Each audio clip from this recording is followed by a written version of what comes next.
What's up, everyone, and welcome to the first episode of A Chef in Good Time.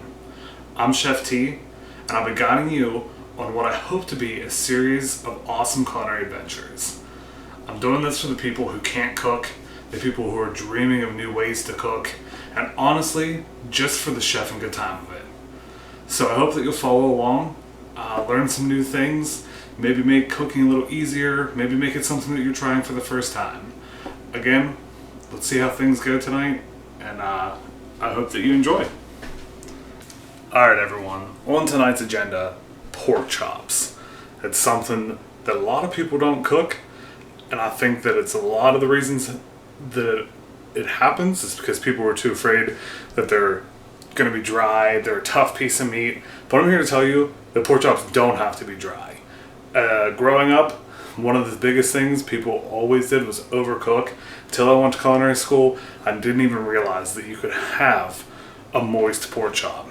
So we're going to go ahead and get started here with some different things that I'm going to do with it. I think I'm going to do some roasted potatoes, some sort of vegetable, not even sure yet. As you can see in the background, I'm still kind of staring into the cabinets, trying to figure out what in the world it is I feel like making for dinner tonight. So let's go ahead and get started. What I started here with is our potatoes.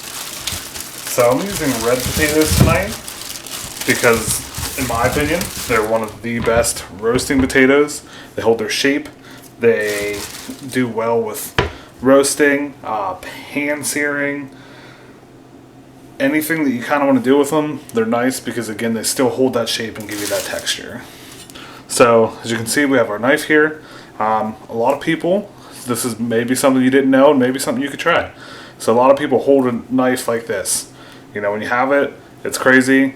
I never realized how much more control you can actually have with one if you just move and put your two fingers on the blade. I'm now holding that so that it can't really go anywhere, and then I wrap my fingers around like this. So we're going to go ahead and take a couple potatoes here, and we're just going to start slowly, dicing things up here. We're going to take this slow. If knives are something that scares you or you're not used to working with, take your time.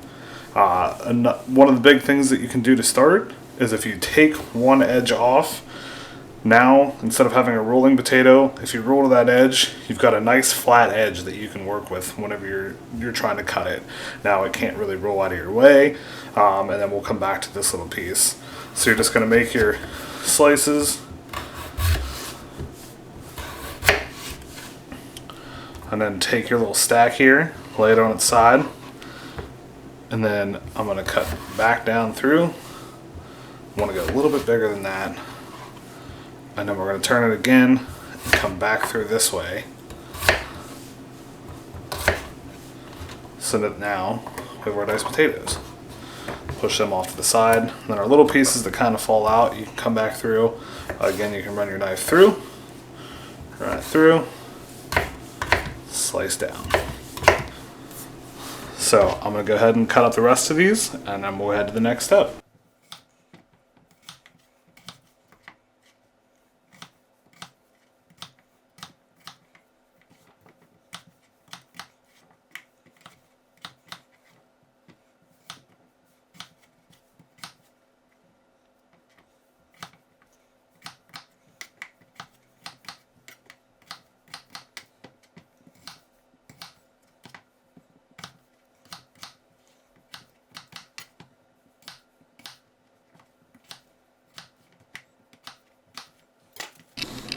Our potatoes cut up in a bowl here.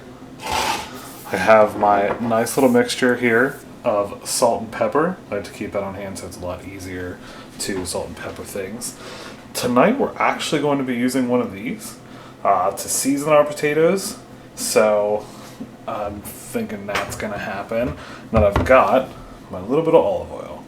So what we're going to do is I'm going to just open the olive oil here. Go ahead and drizzle. With cooking, everybody that wants to know a recipe or wants to know how they should make things is always telling me, I need to know how much.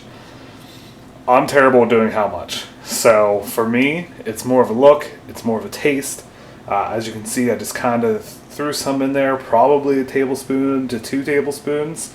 and I have them seasoned up that way. You can, use vegetable oil. You don't have to use olive oil because there's people that don't always have that in the house.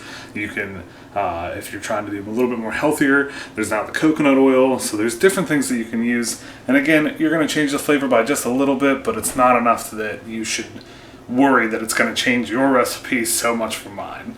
So I got those tossed like that. We're going to go ahead and take just a little bit of salt and pepper because that's the way that chefs do. They season everything. And then I'm going to actually wait until I start sauteing these in a pan to add my mix. So now that those are ready, I'm going to move to my pork chops that you can see I've had thawing out here because I like to buy in bulk, and these are actually bone-in pork chops. And a lot of people, I think, are afraid of bone-in pork chops. They don't really know that there's not much of a difference. You can get a little bit of a flavor difference out of them. I can't tell, most people can't tell, but there are people out there that say, listen, the bone in there helps to bring extra flavor from it when you're cooking them. Honestly, it comes down to the fact that they're a little bit cheaper because nobody wants to deal with the bone. And I forgot to mention, and I knew it was going to happen because, well, again, this is my first video ever, and I'm talking to a camera, which is crazy because there's nobody home, thank God. But I'm staring into a camera talking about things. So the other thing about these bone-in pork chops, which a lot of people don't know, is you have your two sides. So this side and this side. The bone runs on the top and then down through. So on this side, you actually get a part of the tenderloin. So if you've ever seen a pork tenderloin in the store, this is that part. This is actually the chop that most people will buy in the stores. And you can see it varies as it gets to a different part of the rib part of it. So as you cut back more and more, or as you come forward, I should say, you'll see that you get a smaller part of the tenderloin. But this part is actually more tender than just this part. So that's another good thing about these things. So I have them laid out, I got them thawed out. You can choose whatever you'd like to season your pork chops with. I, myself, love McCormick and these little pre-made things that they already have because I feel that their seasonings are fantastic. So tonight I'm going to go with roasted garlic and herb. So, lay them out here. And we're just going to make sure that we get nice shake and coverage.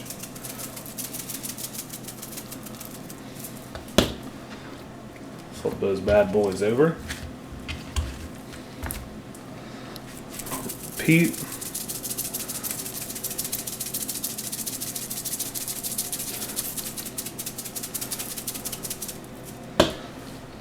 And that's the seasoning for them.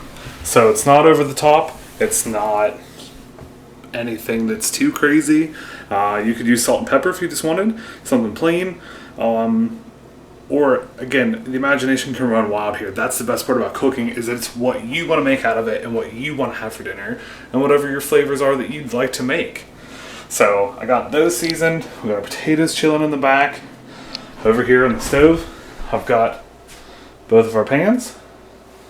We're going to go ahead here and in just a minute I'll get those ready, and then we'll go from there, and I'll show you guys how to start. So we're going to start with the potatoes because they're going to cook longer than the pork, which is crazy. A lot of people think that the pork chop, you got to throw it in an oven and cook it forever. Well, that's the difference. I'm going to show you how to make a nice tender pork chop. So as you can see, I got like a medium heat going on here. I got my pan ready. The biggest thing to remember is we did toss the potatoes in some olive oil, so I'm not going to put any olive oil into the pan. That's kind of why I toss them. It helps to not let them get brown while they're sitting, but also I just want a nice hot pan that I don't have to worry about a lot of smoke until I pretty much throw my potatoes into it. So I've decided what I want to do with my vegetables, and I love these things as well. Steam fresh bags. These things come in handy so well. I believe that they're the best way to enjoy your vegetables because they're pretty much fresh and then frozen. So what I'm going to do is actually toss them in with the potatoes to kind of make just a nice put together dish, I guess I should say. So you don't have to do them that way. If you'd like to just steam vegetables, if you don't like green beans, pick anything else that you like. You can do any vegetable. Goes with pork. It's a nice lean cut, of meat, which makes it nice and easy to pair anything with it. So again, I want to do green beans, and that's what we're gonna do. So the pan's been getting ready here.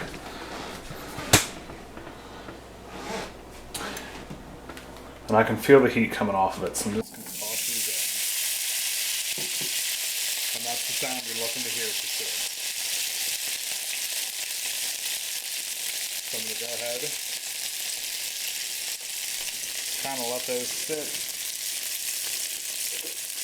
Grab myself a utensil.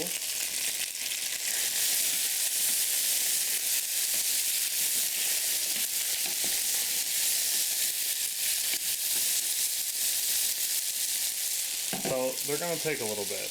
I wanted to start with that high heat so that I have a pan that's nice and hot. But now I'm going to go ahead and back it down just a little. And we're just going to continue to cook these.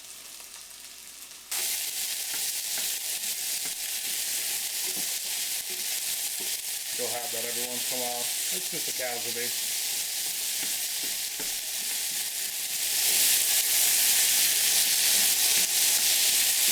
So you can hear that the pan is still really angry. There's nothing wrong with it. I'm just going to still turn it down, maybe just a smidgen more. I don't want them to burn, but I still want that heat in there so they get nice and crispy. I'm going to wait on my seasoning here for a couple minutes because I don't want it to burn. The things in the seasonings, the salt, the little bit of sugars that I know that come in things can make things brown and burn quickly. While that's still sitting there, we'll go ahead and get our other pan ready.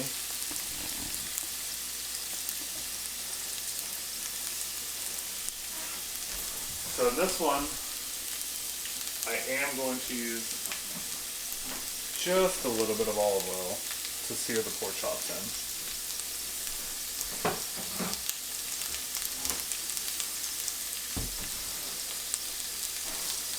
We're going to go ahead and set this one to a nice medium heat as well and allow it to start to get hot. So, have this pan. It's not over the top hot. I don't want it to be crazy hot. See how it's not as angry as the potatoes whenever we started those? The biggest thing for that is that I don't want to burn it and then not allow it to cook. The worst thing you can do is start into a hot pan, then you're going to have both sides cooked, the middle's not going to be cooked. So we want to start it, again, in a little bit more of a lower heat, and as the heat comes up, it's going to cook that. So we're going to still keep it at our medium heat setting. It's just going to sit there. We'll probably give it about 3-4 minutes to a side. And then we'll flip it, do the same on the other side. They're starting to get nice and brown. But you're going to notice that you don't feel like they're doing much cooking. So most of our oil has now been saturated into the potatoes. And this is why I wanted to get that crispness one of them first. Because what's going to happen as soon as I toss these in here. So I'd say these are about 40% cooked. What I'm going to do then is toss my green beans in. And once these start to thaw out, is they're going to release the water into here. So that's going to help then cook our potatoes. And at the same time, I want to make sure that I'm cooking out the water so that we don't have a mushy vegetable.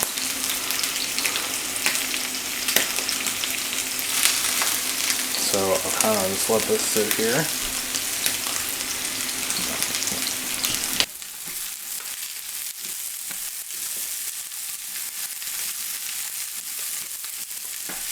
You can hear that water is starting to meet the oil. And again, as these thaw out, we're going to start to get what we need Make sure the potatoes finish cooking.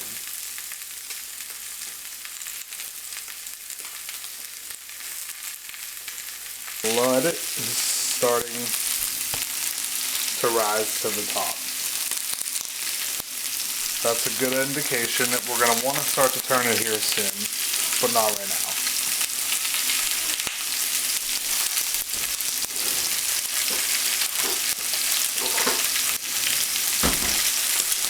If you like to move mine in the pan, make sure that we're getting an even cooking on all parts of it. I'm going to go ahead and flip this guy. We're going to let it cook on the other side. I'm going to turn down the heat just a little bit because I can tell the pan's starting to get a little hot.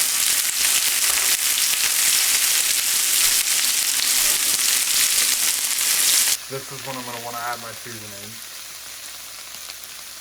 This has probably been cooking for, I don't know, I'm going to say 5 to 6 minutes.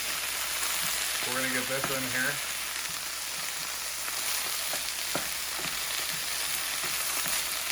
As you can see, there's no moisture in the bottom of the pan, which is nice because it's been keeping my potatoes nice and crisped up. They're still cooking.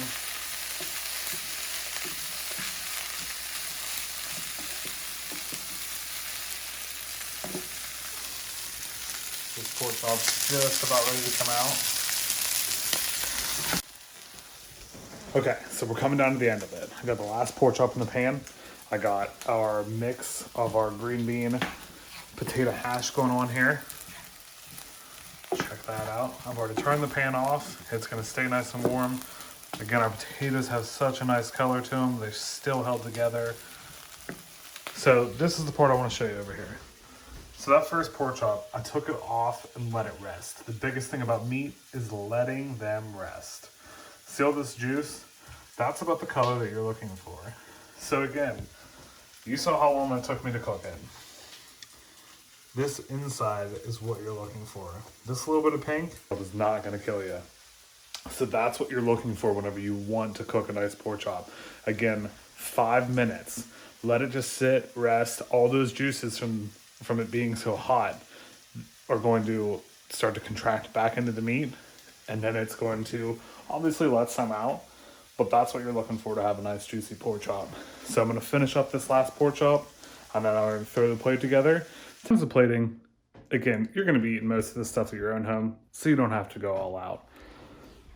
This is what I've taken just so that I can take some nice pictures of it. I'm obviously going to pull that back off there, cut the bone out of it, and then probably throw it all together with maybe a hint of barbecue sauce on top, just because I like my pork to have barbecue. Really hope that everybody had a chef and good time today. I know I did. This is my first video and my first go at it. So hopefully you learned something. Hopefully you'll stick around. Go ahead and press the subscribe button so that you can see the upcoming stuff. If you liked it, go ahead and give it a thumbs up. Thanks guys for watching. Have a wonderful day.